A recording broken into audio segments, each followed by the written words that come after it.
Мээримдүү жана ырайымдуу жараткан Аллах субханала тааланын аты менен баштаймын. Ассаламу алейкум, урматтуу замандаштар, мекендештер жана биздин видео блогторду күзөтүп барып аткан диндеш мусулман бир туугандарым. Кече эле Туркия менен Сирияда жараткан Аллах тааланын зилзала апаты келип, эки мусулман кошуна мамлекетте көптөгөн үй бүлөлөр, көптөгөн диндеш бир туугандарыбыз каза болду, көптөгөн диндеш бир туугандарыбыз жарадар болду. Бул түшүнгөн мусулман үчүн эскертүү болуп саналат. Эми Кураныбыз өрттөлсө дагы Куранды текчеге чаң бастырып коюп койбостон Аллахтын сөзү болгон Куранга амал кылайлы. Жана пайгамбарыбыздын хадис сүннөттөрүнө бекем болойлу. Түрк бордошторума Аллах Таала сабыр берсин, күч кубат берсин. Жараткан Кудай дүйнө жүзүндөгү жалпы адамзатты мындай кырсыктан сактаган болсун. Кече Туркиядагы болгон зилзалада туугандар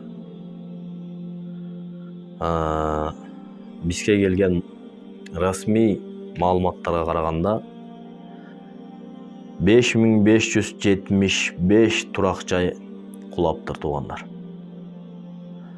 Ар бир турак жай этажда 30-40тан үй бүлө жашаганда, ар биринде 4төн эсептегенде 7108 адам каза болуптур. Жана 40910 адам жарадар болуптур. Мына ушундай Аллах Тааланын чоң бир эскертүүсү биздин түрк бордошторубузга, Сириядагы бордошторубузга келди.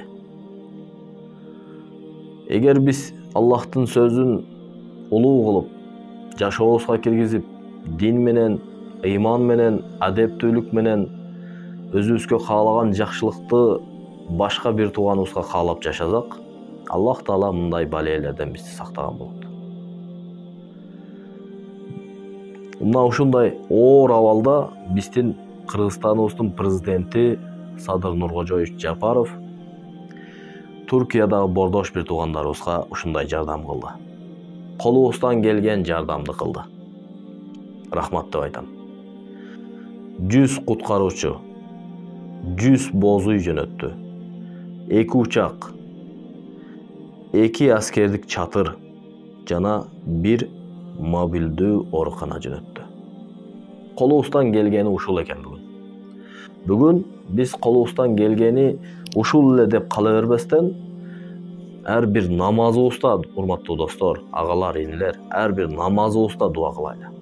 Жараткан Кудай бүтүндөй жалпы адамзатын мындай кырсыктан сактаган болсун.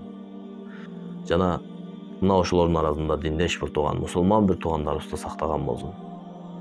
Түрк бордошторубуздун кайгысын тең бөлүшөбүз. Жараткан Кудай бардык мусулман диндеш бир туугандарыбыздын башын бириктирген болсун. Дининде, Куранда, сүннөттө бекем болушту насип этсин. Дайым өзүбүзгө каалаган жакшылыкты өзгө бир тууганыбызга каалаган чыныгы такыба мусулмандардан болушту Аллах Таала насип этсин. Мындай асмандан, жерден келген бале кырсыктардан Аллах Таала бүтүндөй дүйнө жүзүн сактаган болсун. Ар бир мусулман диндеш бир туугандарыбызды сактаган болсун. Кошуна мусулман бир туугандарыбызды сактаган болсун. Ошол туугандар динибизге бекем болойлу.